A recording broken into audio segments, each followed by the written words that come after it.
कहानी। बहुत समय पहले पृथ्वी के जंगल में 5 खतरनाक चुड़ैल बहनें रहती थी। वो पांचों बहुत ही बेरहम थी। जब भी उनका मन करता वो पास के गांव में जाकर वहां लोगों को मार कर खा जाती थी।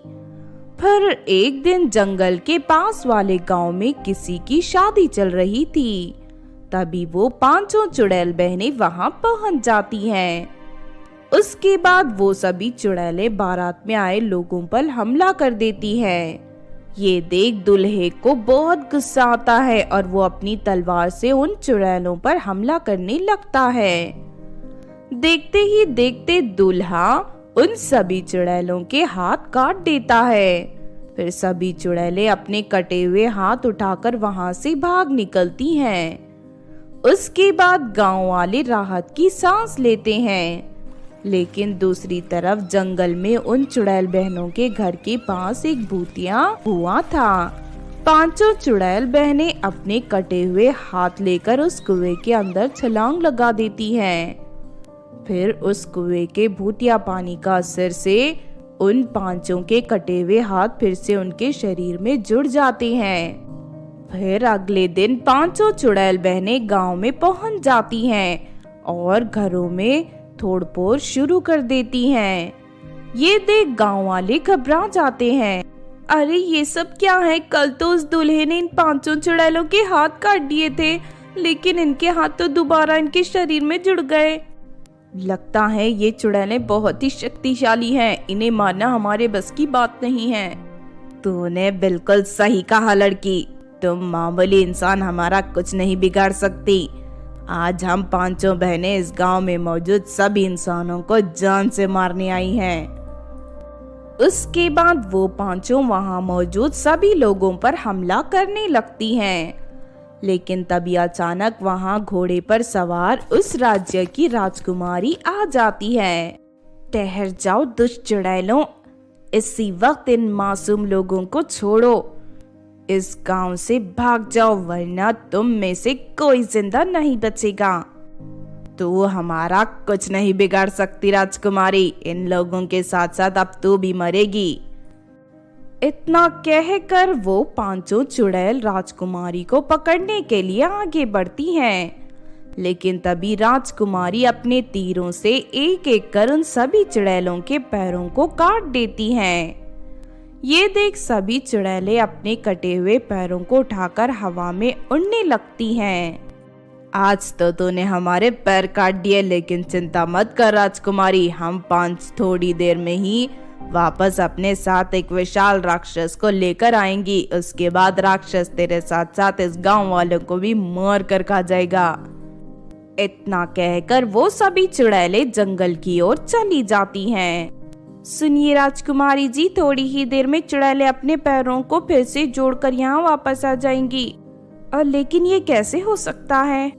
अब पता नहीं, शायद उन चुड़ैलों के पास कोई जादुई शक्ति हो। अगर ऐसी बात है तो मैं अभी उन चुड़ैलों का पीछा करके उनकी शक्तियों का पता लगा लेती हूँ कि आखिर वो पांचों अपने कटे हुए शरीर को कैसे जोड़ लेती हैं। उसके बाद राजकुमारी अपने घोड़े को दौड़ाती हुई चुड़ैल का पीछा करते हुए जंगल में पहुंच जाती हैं। तभी राजकुमारी देखती है कि वो पांचों चुड़ैलें अपने कटे हुए पैरों को लेकर भूतिया कुएं में कूद रही हैं।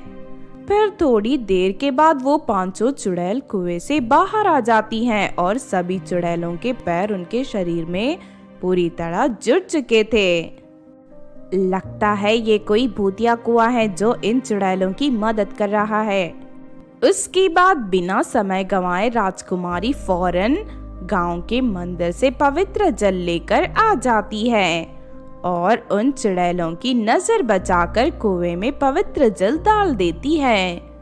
उसके बाद राजकुमारी चुड़ैलों के सामने पहुंचकर उन पर तीरों से हमला कर देती है। देखते ही देखते राजकुमारी चुड़ैलों की गर्दन को अपने तीरों से काटकर अलग कर देती है।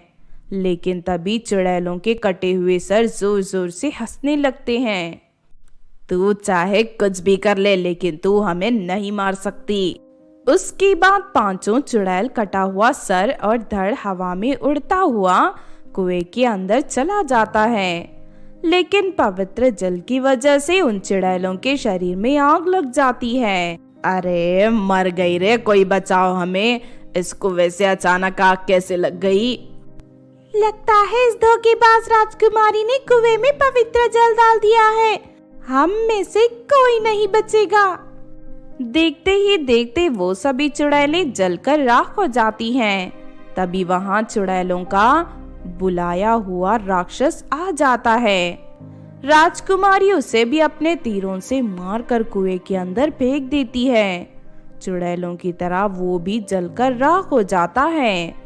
उसके बाद सभी गांव वाले राजकुमारी का शुक्रिया अदा कर खुशी से रहने लगते हैं।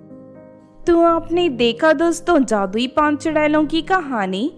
इस कहानी से हमें ये सीख मिलती है कि हमें हर मुसीबत का हमेशा चतुराई के साथ सामना करना चाहिए, क्योंकि बुद्धि से काम लेने वाले लोग हमेशा मुसीबत का हल बड़ी आसानी से ढूंढ निकालते हैं। अगर ये कहानी आपको अच्छी लगी हो तो ज़रूर लाइक करें और हमारे चैनल को सब्सक्राइब भी कर लें। और हाँ दोस्तों, हमें कमेंट करके ज़रूर बताना कि आपको कहानी कैसी लगी।